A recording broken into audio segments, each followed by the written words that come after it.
Allah jadikan sebagai kafarah, karena salah satu di antara hikmah adanya musibah adalah Allah jadikan sebagai kafarah bagi orang yang melakukan kesalahan, dan Allah jadikan sebagai peningkat derajat yang bisa mendekatkan sang hamba kepada Allah bagi mereka yang taat kepadanya. Dan semoga Allah segera mencabut musibah ini, berikan solusi yang terbaik bagi mereka sehingga bisa kembali seperti sedia kala.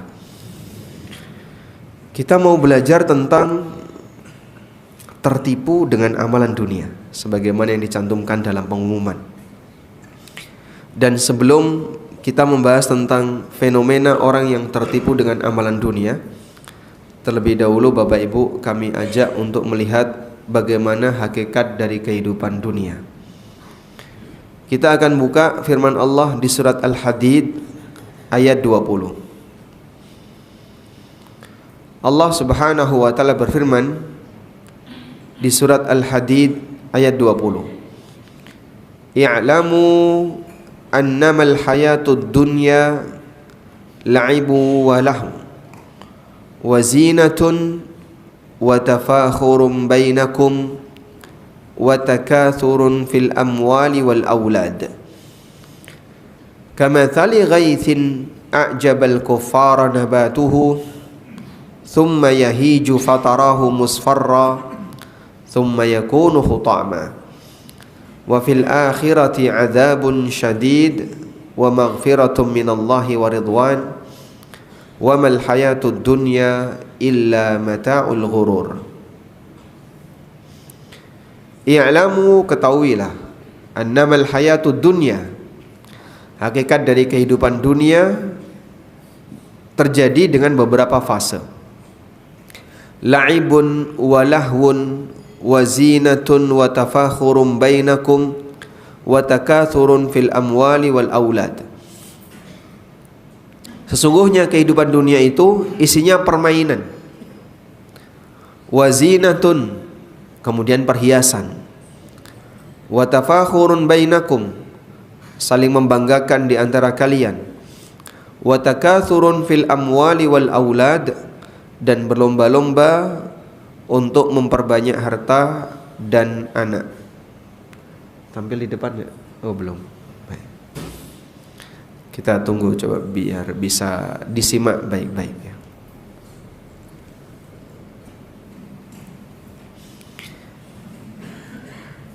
Baik.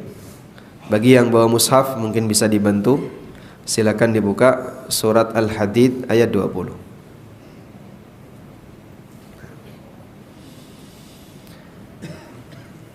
Bisa ditampilkan? Nah, belum tampil ya.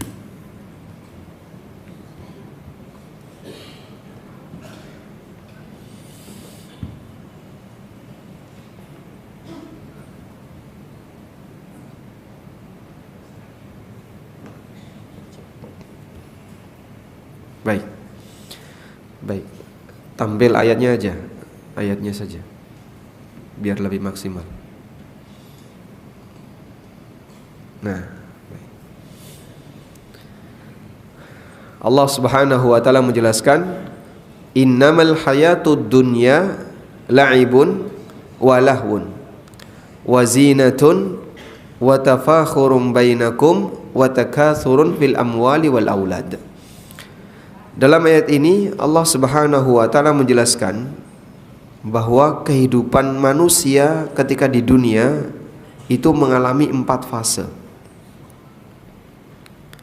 4 fase kehidupan dunia manusia. Yang pertama adalah la'ibun wa lahwun. Artinya permainan. Di fase ini yang diketahui oleh manusia ketika itu dunia hanya bermain. Dalam pikiran dia hidup ini ya bermain dan bermain. Inilah fase anak-anak. Sehingga dalam pikiran anak-anak dunia ini hanya bermain. Mereka tidak punya berpikir untuk sesuatu yang serius. Mereka tidak berpikir menghasilkan uang. Mereka tidak berpikir bagaimana bisa mendapatkan sesuatu yang lebih. Tapi yang lebih mereka pikirkan adalah yang penting saya bisa bermain.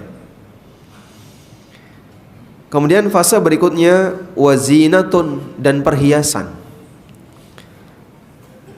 Fase yang kedua adalah zinatun. Allah Subhanahu wa taala menyebut fase dunia yang kedua zina, yang artinya perhiasan. Di fase ini mereka hanya memahami bahwa kehidupan dunia itu bagaimana bisa tampil menawan. Dia tampil lebih cakep, dia tampil lebih cantik, dia tampil lebih menawan, sehingga posisi dunia itu hanya berlomba untuk menghias dirinya. Ini fase remaja. Makanya biasanya mereka sibuk dengan dandanan, sibuk dengan aneka perhiasan, bagaimana dia bisa tampil lebih cantik, lebih cakep, lebih menawan di depan temannya. Itulah fase remaja.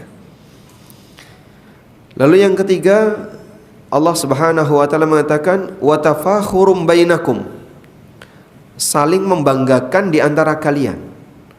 Tafakhur bainakum.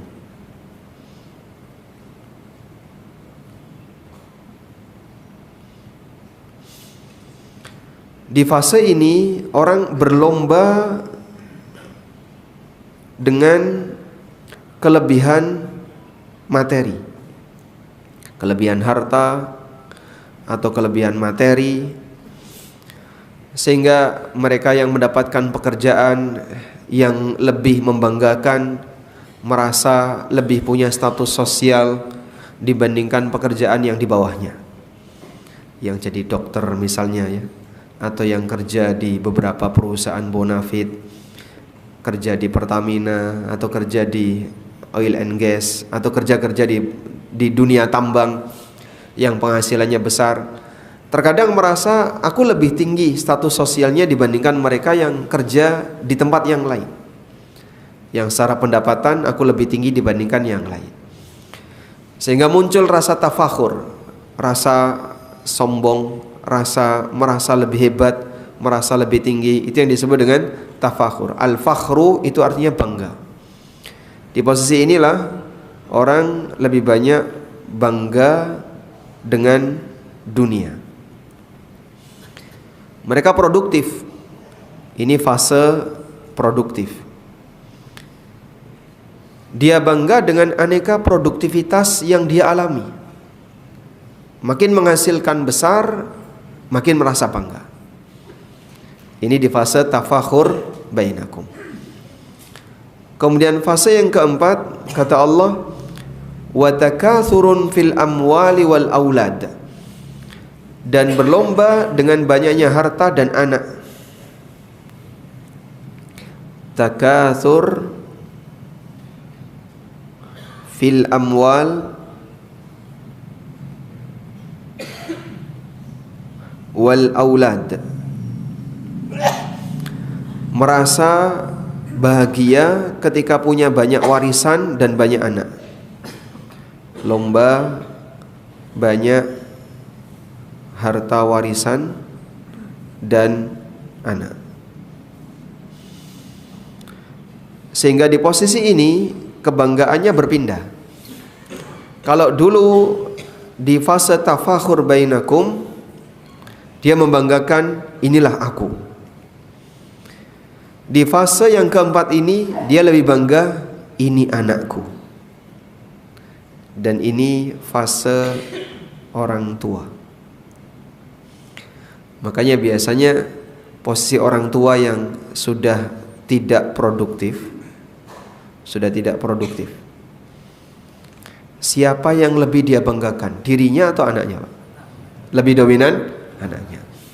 Anak saya ada yang jadi ini, anak saya. Dia bangga dengan anaknya. Karena dia merasa bahwasanya dengan jumlah anak yang sukses-sukses itu, anak yang mereka punya keberhasilan dunia, nanti akan menjamin kebahagiaan dia ketika di dunia. Demikianlah gambaran yang diberikan oleh Allah, sehingga Allah sebut sebagai orang yang mengalami fase takathurun fil amwali wal aulad. Mereka berlomba-lomba untuk mengumpulkan harta sebanyak-banyaknya, ditimbun hartanya sebagai warisan, wal aulad, dan bangga dengan anaknya. Karena dia sudah di posisi tidak produktif, sudah tidak menghasilkan, maka yang dibanggakan berikutnya adalah anaknya. Tapi semuanya pasti akan ditinggalkan, baik harta yang dia kumpulkan maupun anak-anak sukses yang melanjutkan pekerjaan dia, maupun yang selama ini menafkahi dia, semuanya akan dia tinggalkan. Kata Allah Subhanahu wa taala, kamatsali ghaitsin, seperti hujan yang turun, a'jabal kuffara nabatuhu, kemudian hujan itu mengenai sebuah lahan yang subur sampai membuat al-kuffar di sini maknanya petani. Petani disebut al-kuffar karena kafaro dalam bahasa Arab itu artinya menutupi. Kafaro dalam bahasa Arab artinya menutupi. Dan petani itu disebut orang kafir, kufar. Sebab pekerjaan mereka menutupi benih dengan tanah. Makanya mereka disebut dengan al-kuffar. A'jabal kuffara nabatuhu. Para petani itu terheran dengan tanamannya, sehingga tanamannya demikian subur. Begitu subur, thumma yahiju, terus tanaman itu mengalami fase kemata. Tahu kemata Pak? Kalau padi ketika sudah ada gabahnya itu namanya yahij. Fatarahu musfarra, lama-lama isi dari gabah ini menguning. Thumma yakunu hutama, setelah itu dipanen. Selesai ya. Sehingga masa kehidupan dunia digambarkan oleh Allah seperti orang yang nanam biji padi, kemudian dia tumbuh sekian bulir, saat di posisi hijau membuat petaninya bangga, kemudian keluarlah biji-bijian yang kuning, setelah itu dipanen, selesai. Fatarahu musfarran thumma yakunu hutama. Kau akan lihat dia berubah menjadi kuning, kemudian dia dipanen. Selanjutnya gimana? Masuk ke fase berikutnya. Wa fil akhirati adzabun syadid wa maghfiratum minallahi wa ridwan. Sementara di akhirat isinya hanya tinggal dua pilihan. Pertama, kalau enggak azab abadi. Yang kedua, ridha Allah dan ampunan dari Allah yang kemudian dibalas dengan kenikmatan abadi. Wa mal hayatud dunya illa mata'ul ghurur. Dan kehidupan dunia hanya kenikmatan yang menipu. Menipu artinya membuat orang senang sementara, setelah itu hilang sama sekali. Baik, kita mengimani penjelasan seperti ini, dan ini perumpamaan yang diberikan oleh Allah Subhanahu wa taala untuk hakikat kehidupan dunia yang dialami oleh manusia. Manusia dijelaskan seperti ini untuk melihat seperti inilah hakikat dari kehidupanmu. Walaupun tidak semua orang suasana batinnya mengalami yang sama, tapi secara umum kondisi manusia demikian. Selanjutnya, setelah kita melihat seperti inilah hakikat kehidupan manusia, lalu muncul fenomena bangga dengan dunia. Fenomena orang yang bangga dengan dunia. Sehingga kebanggaan dengan dunia itu membuat dia melupakan apa yang nanti akan ada di akhirat. Maka dalam pikiran dia adalah bahagia itu ya bahagia di dunia. Dalam pikiran dia yang namanya sejahtera itu sejahtera di dunia. Orang bercerita tentang pengalaman sukses dia. Saya berhasil seperti ini, saya pernah kayak gini, pernah seperti ini, saya pernah seperti ini. Saya pernah misalnya dulu pengalaman waktu masih awal-awal kerja, berjuang di sini, sampai akhirnya dia bisa meniti karir dan menjadi orang besar dalam urusan dunia. Kadang orang kalau sudah kumpul bersama orang lain, lalu dia cerita tentang pengalaman suksesnya, dimulai dari apa, Pak? Kerja berat dia, waktu masa susah, dan seterusnya, sampai akhirnya dia berhasil. Dan dia cerita itu dengan penuh bangga, karena orang senang dengan kata-kata perjuangan. Karena itu sebutannya anak singkong, Pak, bukan anak keju, Pak. Kenapa pakai sebutan anak singkong? Orang senang dengan kata-kata perjuangan. Dia cerita, dulu saya seperti ini, saya seperti ini, sampai akhirnya Allah berikan keberhasilan sehingga sekarang saya punya ini, saya punya ini, saya punya ini. Dan di balik itu sebenarnya dia sedang bangga dengan kehidupan dunianya. Sekarang kita akan lihat bagaimana fenomena orang yang bangga dengan kehidupan dunia. Saya ajak Bapak Ibu untuk melihat firman Allah Subhanahu wa taala di bagian akhir dari surat Al-Qasas. Ada sebuah cerita tentang manusia yang terlalu bangga dengan dunia. Itulah Qarun. Kita lihat di sini. Di surat Al-Qasas ayat 76. Allah taala berfirman, "Inna Qaruna kana min qaumi Musa fabagha 'alaihim wa atainahu minal kunuzi ma inna mafatihahu latanu'u bil usbah ulil quwwah idh qala lahu qaumuhu la tafrah innallaha la yuhibbul farihin wabtaghi fima ataka Allahu ad-daral akhirah wa la tansa nasibaka minad dunya wa ahsin kama ahsanallahu ilaik wa la tabghil fasada fil ard innallaha la yuhibbul mufsidin." Inna Qaruna kana min qaumi Musa.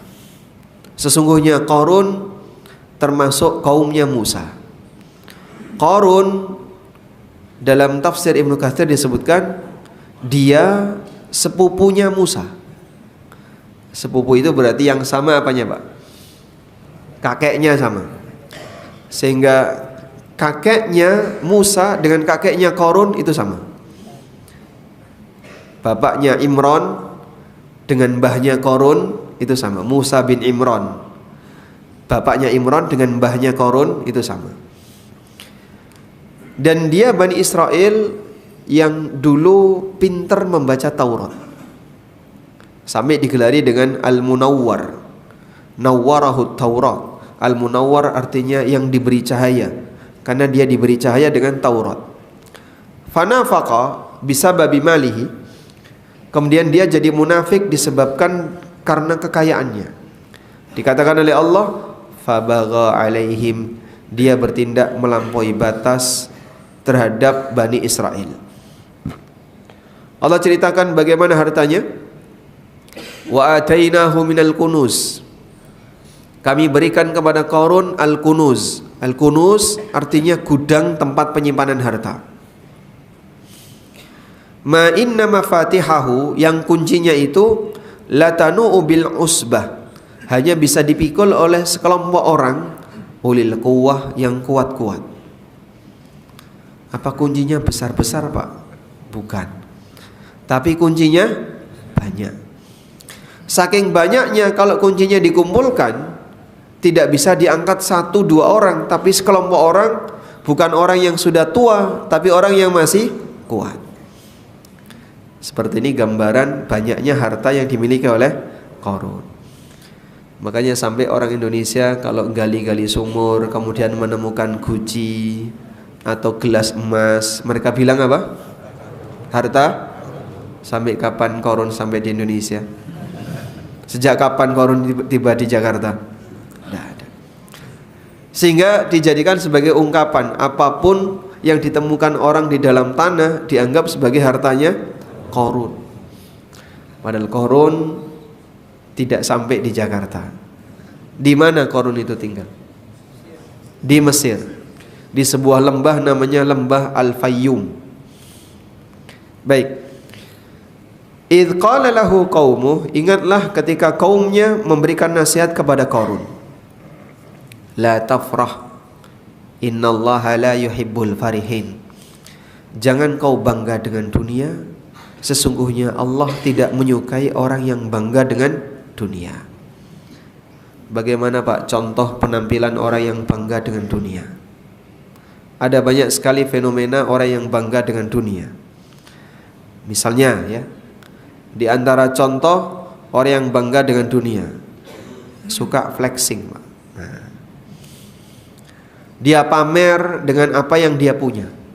Saya punya jam tangan seperti ini, saya punya sepatu seperti ini, saya punya kendaraan seperti ini. Apalagi mohon maaf Pak, kalau lagi kumpul sama temennya yang satu angkatan reuni SMA, Masya Allah, yang gak punya mobil itu sewa Alphard Pak.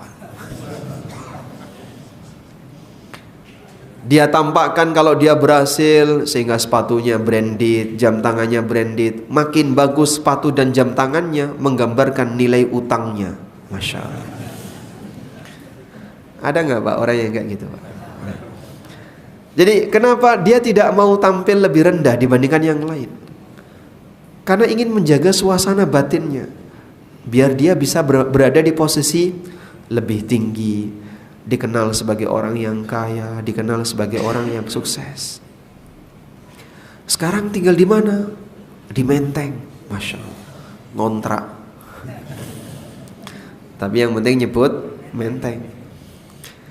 Sekarang sudah punya apa? Dia cerita, saya sudah punya ini, sudah punya ini. Pengalaman dia ketika success story. Makanya Nabi SAW menyarankan kepada kita, kalau melihat ada orang yang lebih sukses dalam urusan dunia, maka kita diminta apa Pak? Lihatlah kepada yang lebih rendah dalam urusan dunia. Tujuannya apa? Kita diperintahkan untuk melihat kepada yang lebih bawah. Apa tujuannya? Agar jawaban Anda salah. Coba kita lihat hadis berikut ini. Apa sih tujuan Nabi SAW menyuruh kita untuk melihat orang yang lebih rendah dalam urusan dunia?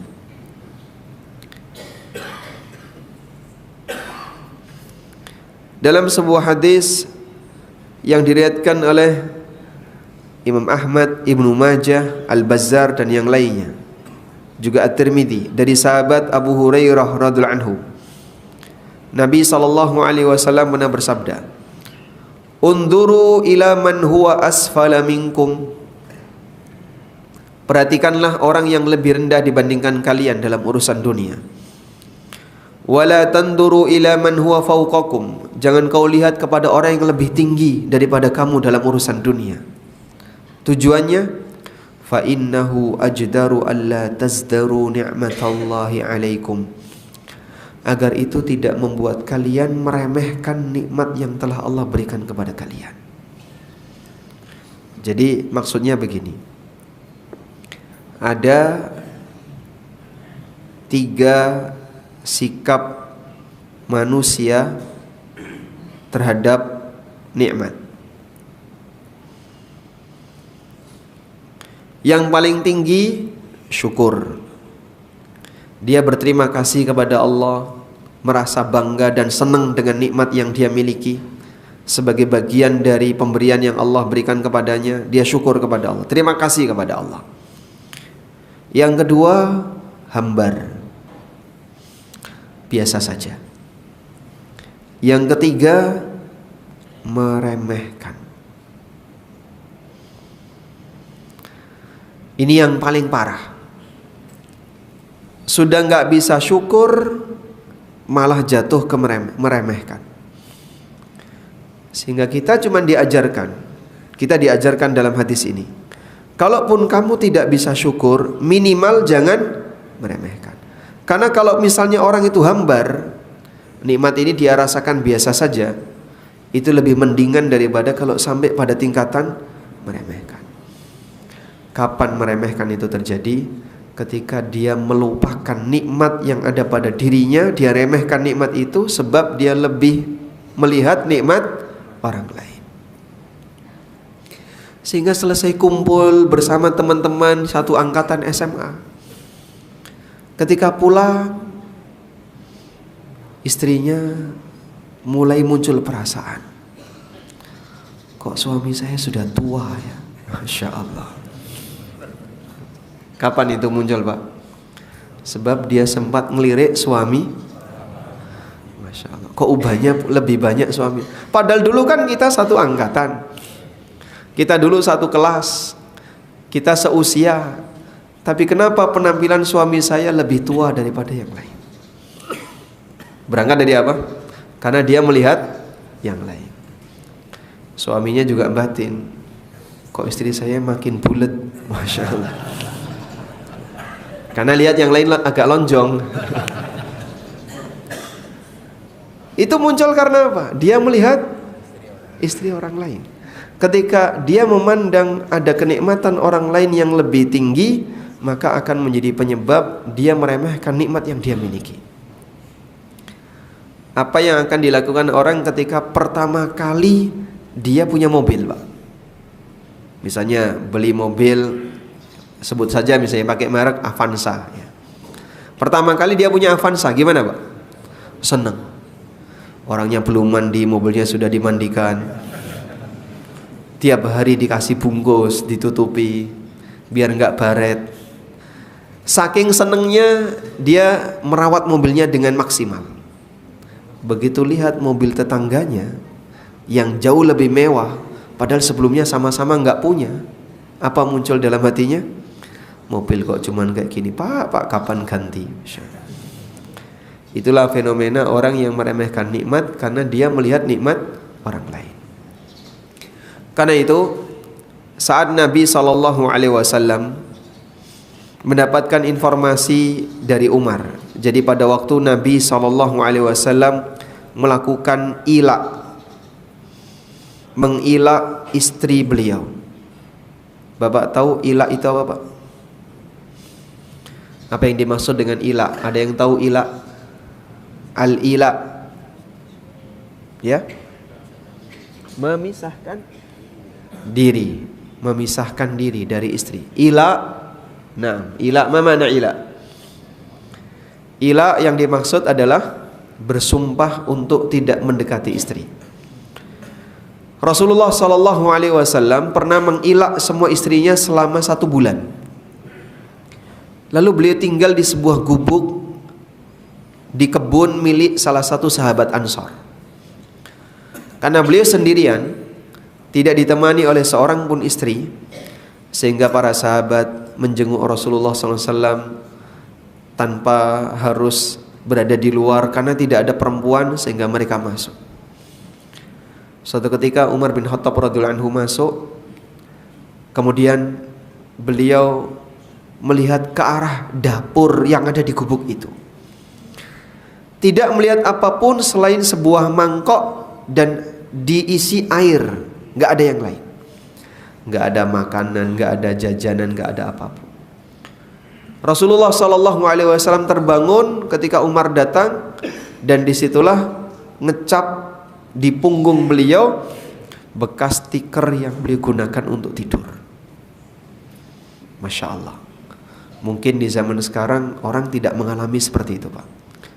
Tapi itu dialami oleh manusia terbaik, orang yang menjadi junjungan kita, Rasulullah SAW. Sebagai bentuk rasa kasih sayang Umar kepada Nabi SAW, beliau nangis. Ditanya oleh Rasulullah SAW, "Ma yubkik?" Apa yang membuat kau nangis, wahai Umar? Lalu Umar radhiyallahu anhu mengatakan, "Ya Rasulullah, hadza malikul Furs wa hadza malikul Rum." Di sana ada raja Persia, di sana ada raja Romawi, yang mereka hidup bergelimang dengan harta, tapi Anda seperti ini kondisinya. Saat Umar sedang membandingkan antara kondisi raja-raja kafir dengan keadaan Rasulullah SAW yang serba terbatas, apa yang dikatakan oleh Nabi SAW? "Ya Ibn al-Khattab, ama tarda in kana lahumud dunya walana al-akhirah." Wahai Ibn al-Khattab, apakah kau tidak merasa ridho kalau mereka hanya punya dunia sementara kita punya akhirat. Sehingga beliau tidak iri, karena dalam hati beliau tidak punya rasa iri. Beliau tidak mengatakan, tenang, sesaat lagi kita akan taklukkan negeri itu. Kamu gak usah khawatir, nanti kita akan kuasai kerajaannya. Beliau tidak mengatakan demikian. Tapi Nabi SAW menenangkan Umar dengan mengatakan, apa kau gak merasa bangga kalau mereka hanya punya dunia sementara kita punya akhirat? Makanya jika ada orang yang lebih hebat dalam urusan dunia, cara untuk menenangkan batin gimana Pak? Tenangkan dengan akhirat. Tenangkan dengan akhirat. Sehingga kalaupun misalnya ada tetangga Anda, teman Anda yang dulu satu kelas, yang dulu satu angkatan, lebih sukses, lebih berhasil, saya enggak iri, saya tidak takjub dengan hartanya.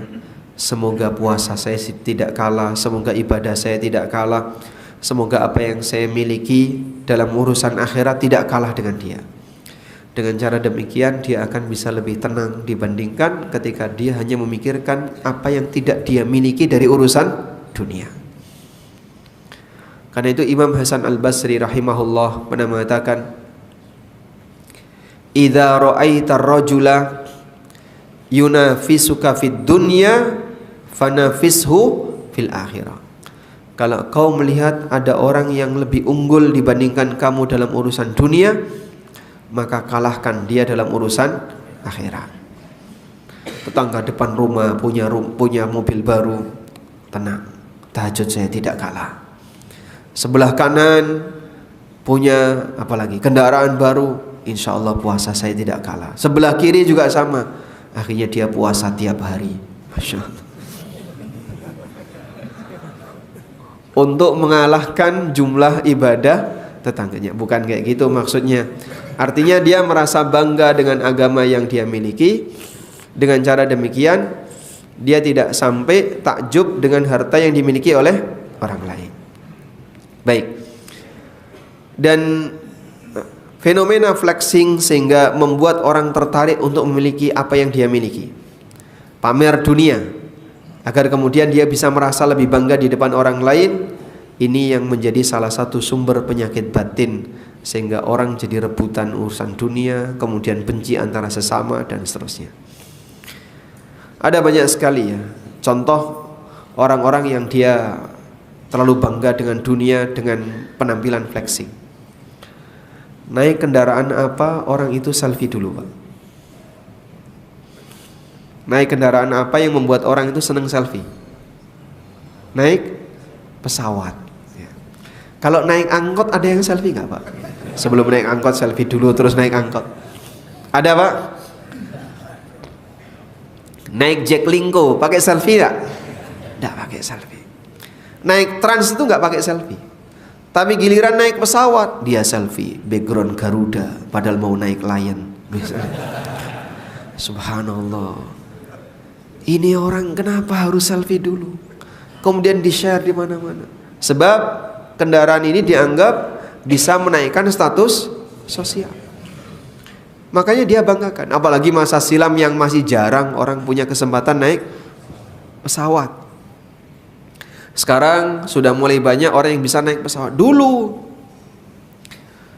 yang bisa naik pesawat jarang. Itu orang Masya Allah banyak flex, banyak selfie, kemudian dia pamerkan di tempat yang lain. Makanan apa yang sebelum dikonsumsi difoto dulu? Hah? Makan durian, Masya Allah. Sehingga sebelum dia mengkonsumsi yang mewah-mewah ya, durian atau steak atau makanan yang mahal, foto dulu. Setelah itu share di grup. Kau nikmati gambarnya, aku nikmati rasanya. Wa farihu bil hayati dunya. Mereka bangga dengan aneka kehidupan dunia. Orang kalau keluar negeri itu dia akan berusaha untuk mengabadikan. Sampai di Jepang, foto, cari apa yang dicari? Cobalah cari tulisan-tulisan Jepang yang kira-kira bisa jadikan background. Cari dia tulisan Jepang. Wah, ini jadi background bagus. Foto. Nggak taunya tong sampah. Nah, kan dia nggak tahu, nggak bisa baca ya. Jadi orang merasa bangga ketika sudah sampai di sini, bangga ketika sampai di sini. Hal yang sama Pak, termasuk diantaranya, mohon maaf, kalau ada orang yang dia bangga ketika sudah sampai di tanah suci. Dalam posisi ketika dia sudah sampai di Ka'bah, kemudian dia berusaha untuk mengabadikan dirinya ketika di Ka'bah, lalu dia bangga dengan suasana yang ada di sana. Selanjutnya, nasihat berikutnya, wabtaghi fima ataqallahu daral akhirah wala tansa nasibaka minad dunya. Carilah janji Allah di akhirat dengan dunia yang kau miliki. Wabtaghi fima ataqallah, carilah dengan apa yang Allah berikan kepadamu, ad-daral akhirah, negeri akhirat. Sehingga di ayat itu Allah Subhanahu wa taala memberikan arahan. Dunia diberikan kepada sebagian hamba, kepada manusia. Lalu Allah ajarkan, kamu yang sudah diberi dunia, maka gunakan sebagai fasilitas untuk cari akhirat. Sehingga manfaatkan duniamu untuk kehidupan yang kedua. Bagaimana kau bisa mencari pahala di akhirat. Di posisi inilah seorang mukmin diajarkan bahwasanya nilai dari perjuangan kita dalam mencari dunia akan terasa kalau kau bisa menikmatinya lebih lama. Dan kapan orang bisa menikmati dunia ini lebih lama? Di saat dunia itu dibawa ke akhirat. Simpan hartamu di langit, karena pasti akan dijaga oleh Allah dan itu lebih panjang usianya. Sekarang coba Bapak perhatikan ya. A, B. A memberikan kepada B berupa uang 500.000, menderma. A menderma ke B uang senilai 500.000. Pertanyaannya, dari kasus ini siapa yang lebih diuntungkan, A atau B? A atau B? Yang memberi atau yang diberi? Tergantung. Tergantung mati Pak. Tergantung apa Pak? Penilaian. Jadi kalau A memberikan uang donasi kepada B senilai 500.000, siapa yang sebenarnya lebih diuntungkan? B. Dia untung 500 atau A? A. Baik, ada yang jawab A, ada yang jawab B ya. Atau A dan B. Anda yang menjawab A, kenapa dia lebih diuntungkan? Ya, karena dia mendapatkan pahala sedekah. Andaikan tidak ada yang mau nerima, kira-kira gimana Pak? Dia tidak punya kesempatan mendapatkan pahala sedekah. Baik, kalau Bapak perhatikan, jika A melakukan ini dengan ikhlas lalu diterima, maka dia punya pahala sedekah 500.000 dan akan dilipat gandakan oleh Allah. Sedangkan B dapat uang 500.000. Pertanyaannya, mana yang lebih permanen? Mana yang lebih permanen? Ini sifatnya abadi, dibawa sampai akhirat. 500.000 di Bekasi habis dalam waktu berapa lama? Sehari.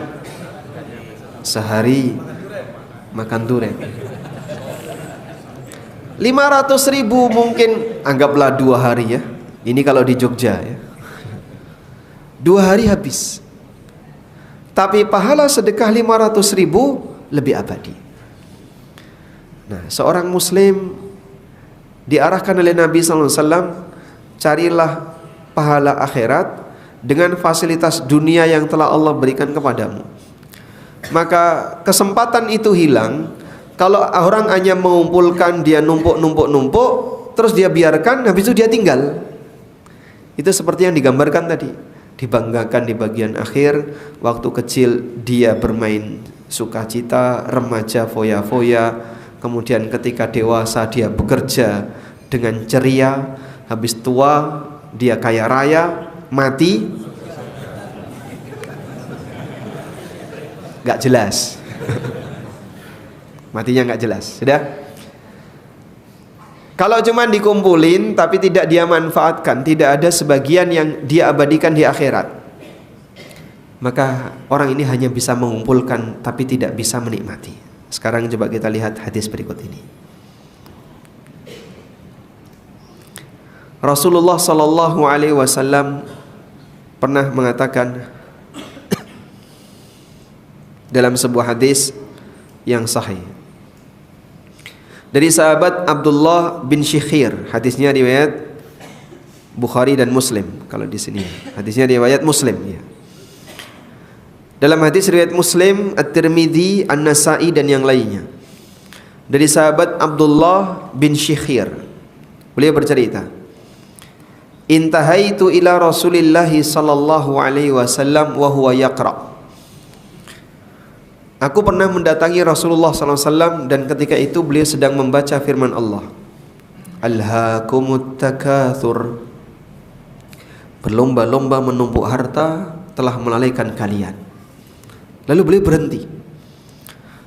Yaqul, kemudian beliau mengatakan, yaqulu ibnu Adam, manusia selalu mengatakan, mali mali mali, ini hartaku, ini hartaku, ini hartaku.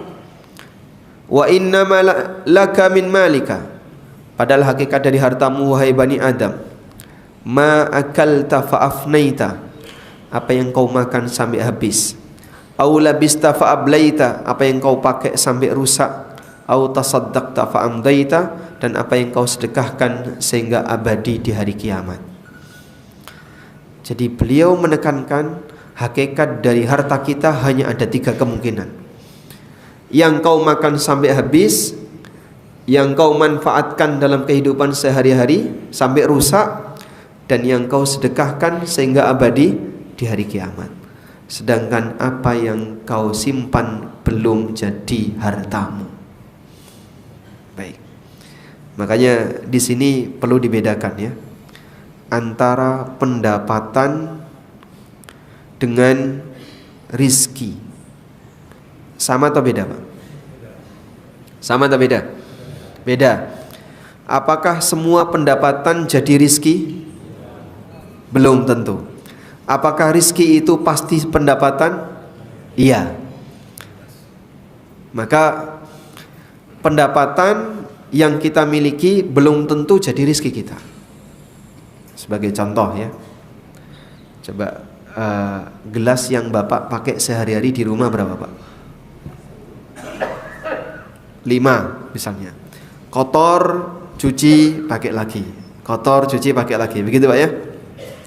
Itulah yang kita manfaatkan. Bandingkan dengan gelas yang disimpan istri Bapak, lebih banyak mana? Lebih banyak ya? Lebih banyak yang disimpan. Istri pertama nyimpan gelas sekian, istri simpanan yang kedua nyimpan gelas sekian, Masya Allah. Sehingga makin banyak istri, makin banyak simpanan gelas. Apakah itu yang dimaksud rizki? Bukan. Kenapa Pak? Karena rizki itu bukan yang kita simpan, tapi apa yang termanfaatkan dalam kehidupan. Cuman orang lebih pintar nyimpen daripada manfaatkan. Manusia kalau punya 5 rumah, tidak mungkin dalam waktu semalam dia tidur di 5 rumah ini. Kepalanya tidur di sana, kakinya tidur di sini, tangannya tidur di sini. Ada nggak kayak gitu Pak? Ada. Coba bayangin, malam ini aku akan menikmati semua rumahku. 2 jam tidur di rumah ini, bangun 2 jam pindah ke rumah ini, bangun lagi. Gimana kira-kira? Pusing. Maka sebanyak apapun harta manusia, dia hanya akan menikmati sebagian kecil dari yang dia punya. Sisanya dia simpan dan dia tinggalkan untuk orang lain. Karena itu hakikat dari rizki bukan semata apa yang kita dapatkan, tapi rizki adalah apa yang termanfaatkan. Nah, manfaat rizki itu ada dua. Yang pertama, manfaat dunia. Inilah rizki yang digunakan oleh seseorang untuk melayani kehidupan dunianya, sehingga dia punya apa, dia manfaatkan itu. Dia memiliki sesuatu, dia gunakan dalam kehidupan dunianya. Dan ini dihisab. Karena Allah Subhanahu wa ta'ala akan menghisab dalam urusan dunia dari dua pintu. Dari mana dia dapatkan dan untuk apa dia gunakan. Bisa jadi ada orang yang mendapatkan harta dengan cara halal, tapi saat menggunakannya keliru. Ada nggak Pak orang yang hartanya banyak tapi tidak mengantarkan dia ke tanah suci? Padahal itu muslim. Sehingga dunia dia yang banyak tapi tidak pernah mengantarkan dia ke tanah suci. Sayang nanti daripada nanti dipakai umroh, pemborosan itu israf, masya Allah, mubadzir. Umroh kok mubadzir. Giliran dipakai untuk healing, untuk shopping, touring, mancing, nggak pakai hitungan. Bapak kalau ngantar istri bapak ke mall bawa uang 100.000, rasanya gimana Pak? Ya, deg-degan Pak. Masa ke mall bawa uang 100.000 mau beli apa itu? Tapi kalau kita ke masjid bawa 100.000 masuk ke kota infak, gede sekali. Kita punya standar yang berbeda. Dalam urusan dunia, dunia terasa kecil, uang itu terasa murah. Tapi ketika kita mau masukkan ke tempat-tempat yang untuk berdonasi, nilai 100.000 itu rasanya sudah besar sekali. Baik.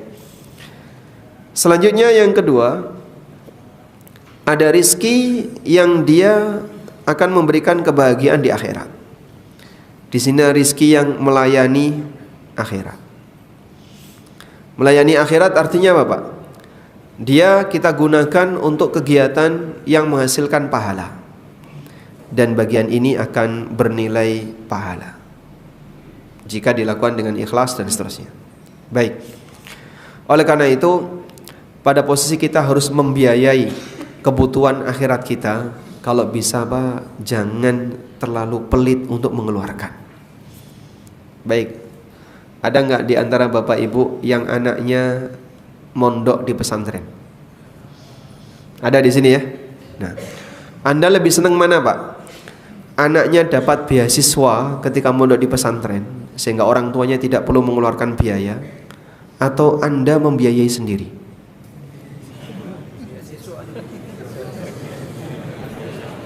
Lebih senang mana? Ya? Yang jujur, yang jujur. Anda lebih senang membiayai anaknya mondok, biaya sendiri, atau dapat beasiswa? Dapat beasiswa. Sejujurnya jawabnya. Ketika anak kita mondok dapat beasiswa, alhamdulillah, duitku nggak keluar, masya Allah. Padahal itu kan untuk kegiatan anaknya belajar. Kenapa nyari gratisan? Hampir semua pondok pesantren itu punya masalah yang sama Pak. SPP nunggak Pak. Saya punya pesantren, masya Allah, SPP-nya nunggak puluhan juta. Ternyata yang lain juga cerita, wow di tempat kami ratusan juta, ada yang sampai miliaran. Itu kemana? Nggak tahu, itu orang-orang Bekasi. Wah, ini perlu dikasih pengajian yang kayak gini. Karena mereka berharap anaknya bisa gratis, atau uangnya dipakai dulu untuk bisnis, sehingga urusan SPP belajar ditunda-tunda.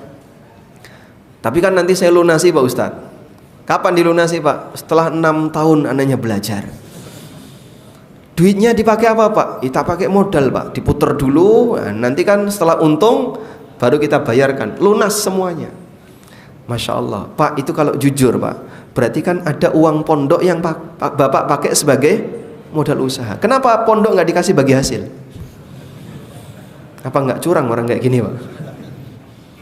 Subhanallah. Kadang ada sebuah kajian. Ada kajian nih di mana? Daurah di masjid ini. Kitabnya gratis. Wah, Masya Allah yang datang banyak. Kitabnya bayar. Kajian kok bayar? Itu kan membiayai kamu sendiri untuk belajar. Itu saja sayang untuk keluar. Maka kita juga nggak tahu kenapa orang dalam urusan kegiatan akhirat itu terlalu perhitungan.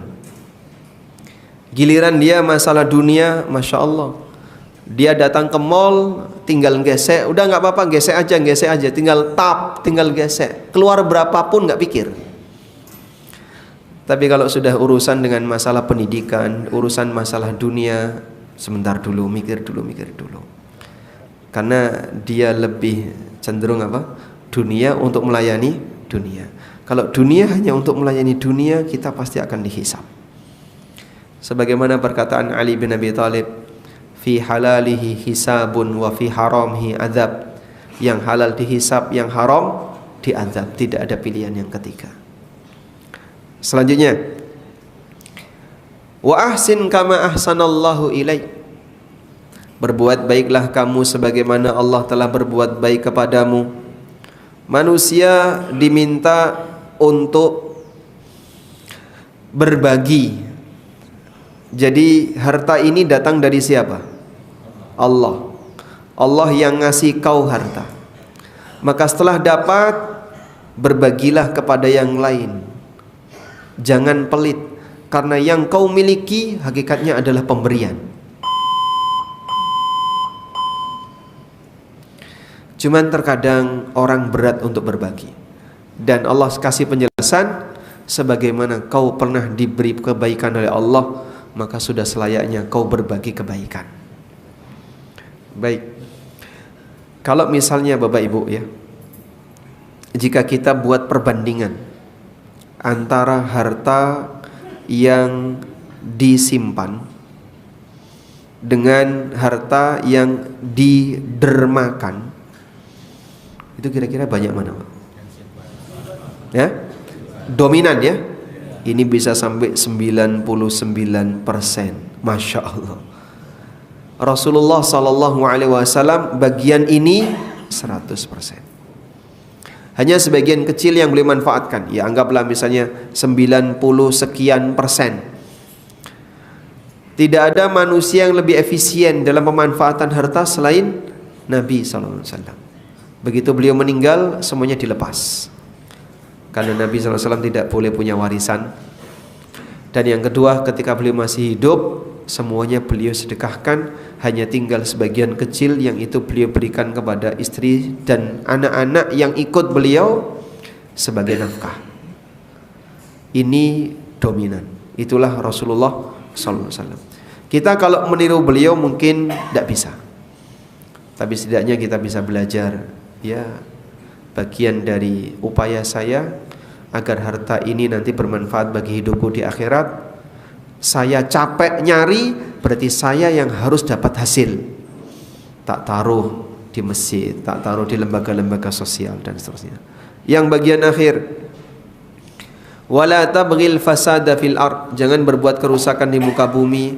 Innallaha la yuhibbul mufsidin. Sesungguhnya Allah tidak menyukai orang yang berbuat kerusakan. Dan yang dimaksud berbuat kerusakan di muka bumi itu apa? Maksiat. Pelaku maksiat dia merusak bumi.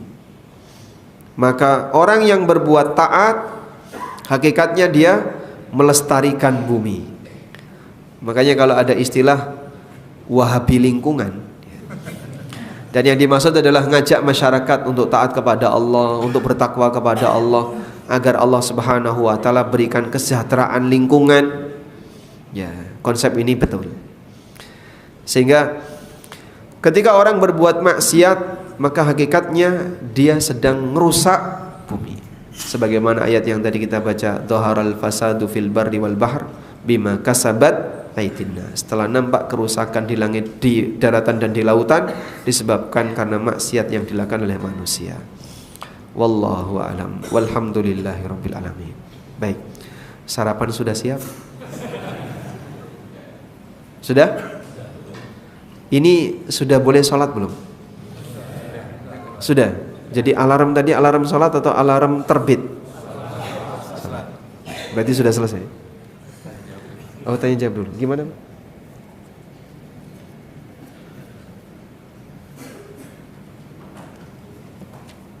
Bisa dibantu?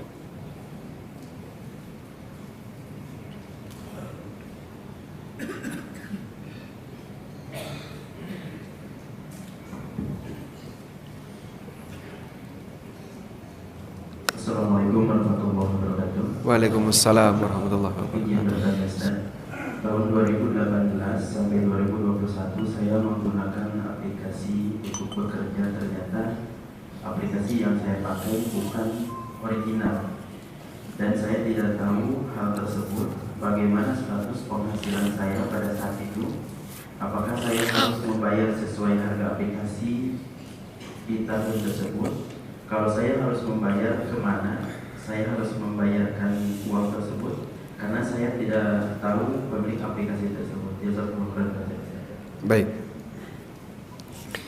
Ini cukup banyak terjadi di masyarakat ya. Hak cipta itu kan punya nilai dan harga, Pak. Oleh karena itulah tolong hargai dan jaga hak cipta orang lain, sebab ini termasuk di antara harga di antara harta yang dihargai oleh syariat. Si A kerja, kemudian dia menggunakan aplikasi, lalu dari ini dia mendapatkan hasil. Berarti kalau kita mau hitung secara rinci, hasil yang didapatkan oleh si A itu kan karena peran dua hal. Yang pertama adalah kerja si A, yang kedua peran aplikasinya. Begini. Nah, kira-kira kalau ada driver ya, menggunakan mobil tetangga tanpa izin dipakai untuk nge-grab, lalu menghasilkan, anggaplah sehari dapat duit 1 juta. Pertanyaannya, apakah pemilik mobil punya hak? Kenapa? Karena dia menggunakan fasilitas itu. Sehingga misalnya kalau dia menggunakan aplikasi itu, anggaplah aplikasi ini dikasih 30%. Berarti kerja si A 70%. Maka mungkin dia harus hitung 30% selama hasil atau sebanyak hasil yang dia dapatkan dari 2000 berapa tadi? 18 sampai 2025 misalnya. Kau kerja selama sekian tahun mendapatkan berapa hasil? Sekian, Pak. Anggaplah 30% dari pemilik aplikasi dia punya saham di situ. Maka dia punya kewajiban 30% ini kembalikan ke pemilik aplikasi. Terus di mana, Pak, pemilik aplikasi itu? Ya, coba kamu cari perusahaan pemilik aplikasi ini sampai kau bisa menyerahkan dana itu. Nah, pertanyaannya, kalau dia non muslim gimana, Pak? Allah tetap akan mengadili karena kezaliman tidak pernah dilupakan. Sebagaimana yang Allah tegaskan dalam Al-Qur'an, wala tahsabannallaha ghafilan amma ya'maludz zalimun. Jangan sampai kalian merasa bahwasanya Allah Ta'ala akan melupakan perbuatan yang dilakukan oleh orang zalim. Sehingga perbuatan orang zalim kalaupun di dunia tidak terbalas, di akhirat pasti akan terbalas. Berikut ayatnya.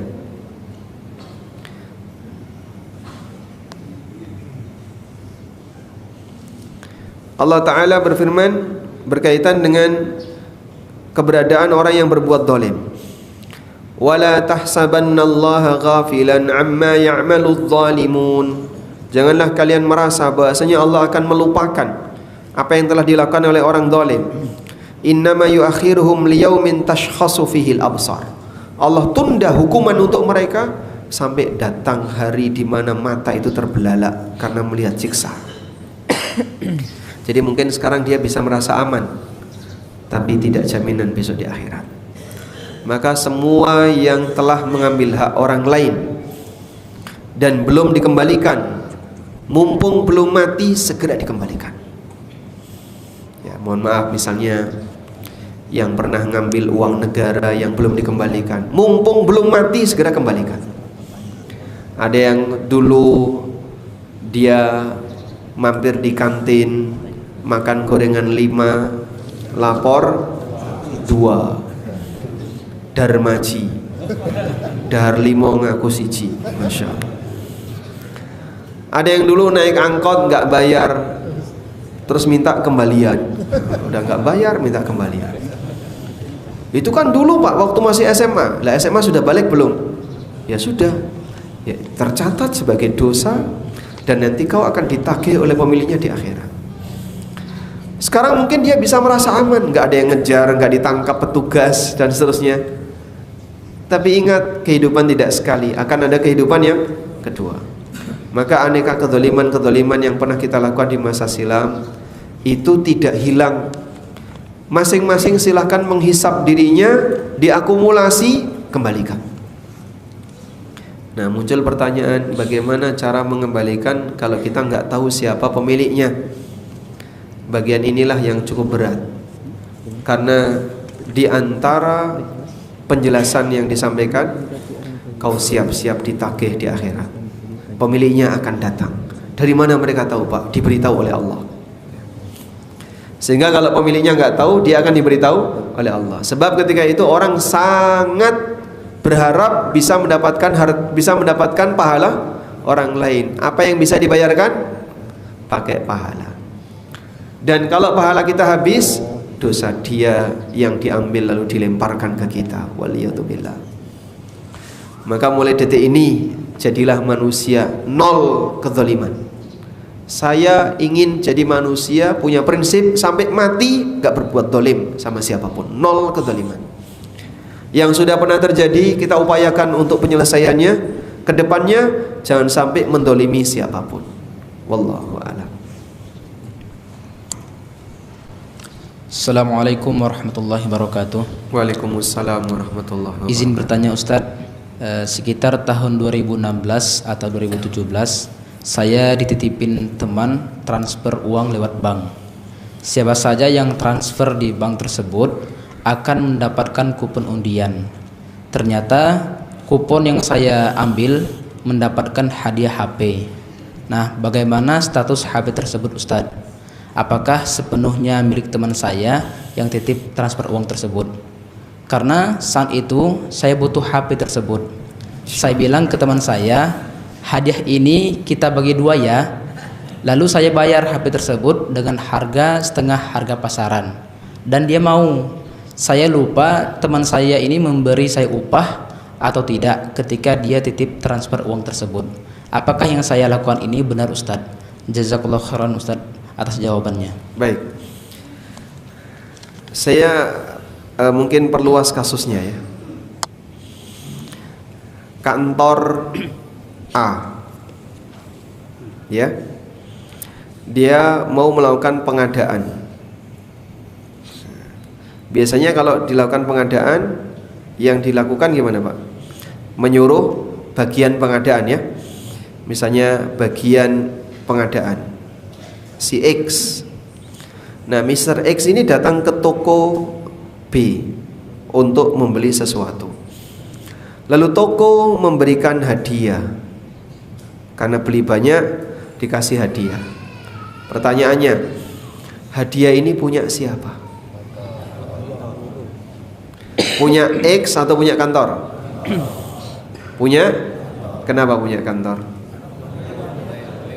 Karena yang beli kantor, sedangkan X wakil dari kantor. Maka posisi karyawan bagian pengadaan X ini kan cuman wakil ya. Karena dia wakil, maka dia bekerja untuk yang diwakili. Oleh karena itu hadiah ini hakikatnya adalah milik kantor. X sama sekali tidak berhak untuk memilikinya. Kalau X mengambilnya bawa pulang Pak, ya nanti ditagih di akhirat. Wong itu bukan miliknya, itu milik kantor. Nah, kurang lebih gambarnya seperti ini. Ini kalau dengan instansi ya. Bagaimana dengan individu? Nah, kalau individu berarti tinggal minta kerelaan pemilik individu tadi. Sehingga Anda disuruh si A untuk transfer, lalu dari situ Anda mendapatkan hadiah. Terlepas dari skema yang ada di dunia perbankan ya. Hadiah ini punya siapa? Ya punya si A. Selanjutnya Pak, boleh nggak saya memiliki? Boleh, tapi harus izin kepada si A. Kalau si A sudah ridho mengizinkan Anda untuk memilikinya, silahkan. Tapi kalau si A belum ridho, Anda wajib kembalikan itu kepada si A. Wallahu a'lam. Cukup? Ada dua lagi. Oh ya.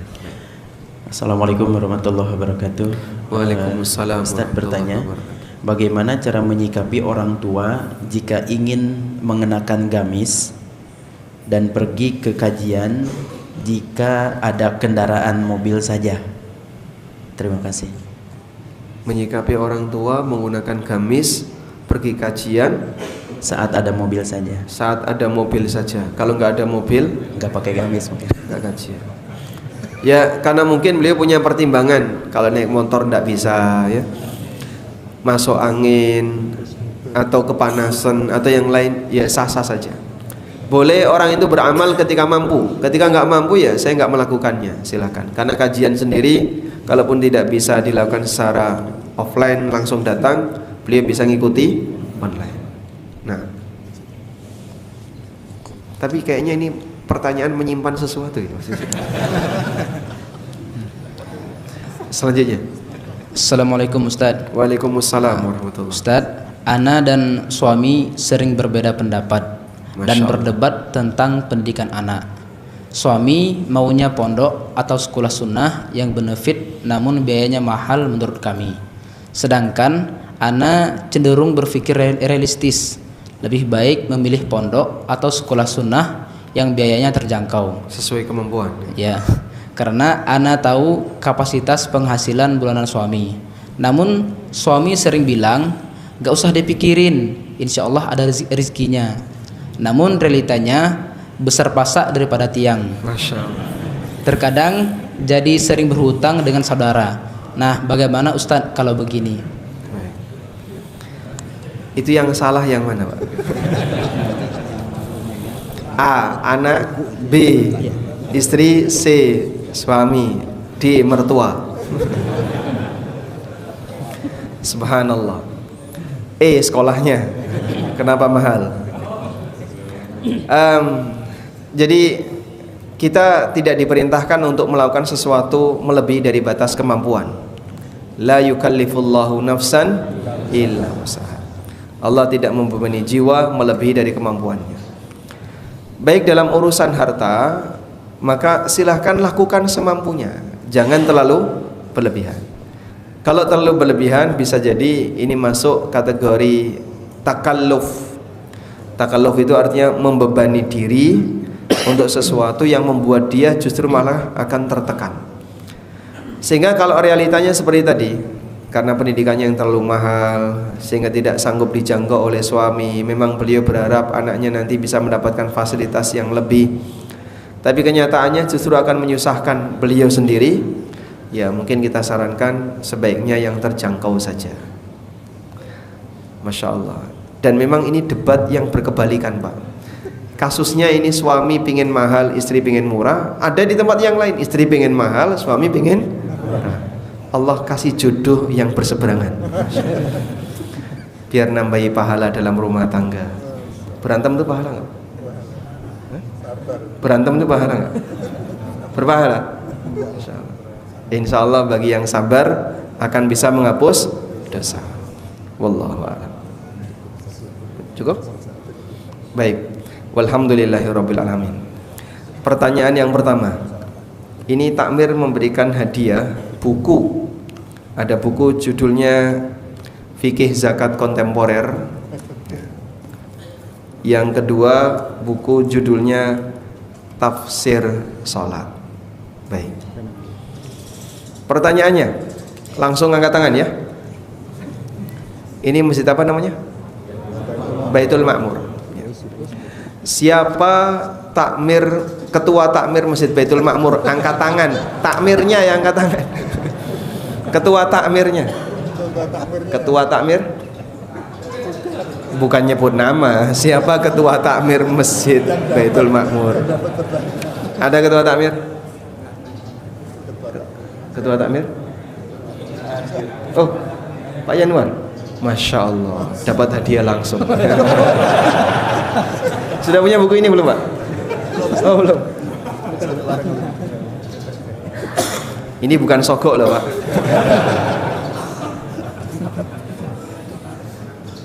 Gimana? Tetangganya ketua takmir. Pertanyaan berikutnya. Tadi kita sudah membahas 4 nasihat yang diberikan kepada Qarun tentang bagaimana cara berinteraksi dengan dunia. Sebutkan. Nah, silakan Bapak. 1. Jangan bangga dengan dunia, karena Allah tidak menyukai orang yang bangga. Yang kedua,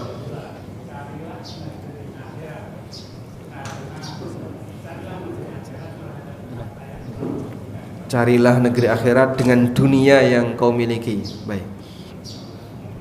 Yang ketiga, berbagilah. Berbagi sebagaimana Allah telah berbuat baik kepadamu. Baik. Yang keempat, jangan berbuat kerusakan di dunia, karena Allah tidak menyukai orang yang berbuat kerusakan. Masya Allah, dapat hadiah.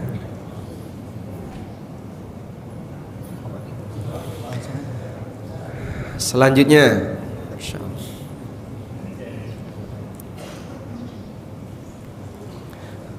ada nggak di antara jamaah yang anggota keluarganya sekarang jadi korban musibah di Aceh atau di Sumatera? Baik, siapa yang jadi korban di sana, Pak? Kakak di Pariaman. Masya Allah. Ada yang lain? Nggak ada? Beliau dapat hadiah. Baik. Satu lagi ya. Pertanyaannya, di antara jamaah sekalian, sebutkan siapa yang paling banyak diutangi orang lain. Angkatan yang paling banyak diutangi orang lain. Bukan paling banyak utang, yang duitnya paling banyak diutang orang lain. Yang punya piutang paling banyak. Berapa, Pak? Bapak punya piutang berapa? Gimana?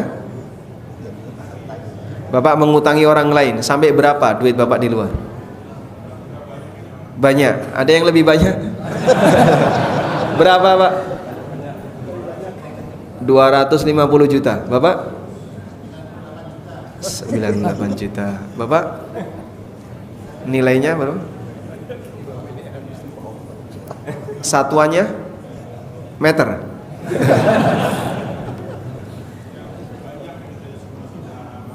Banyak. Di atas 250?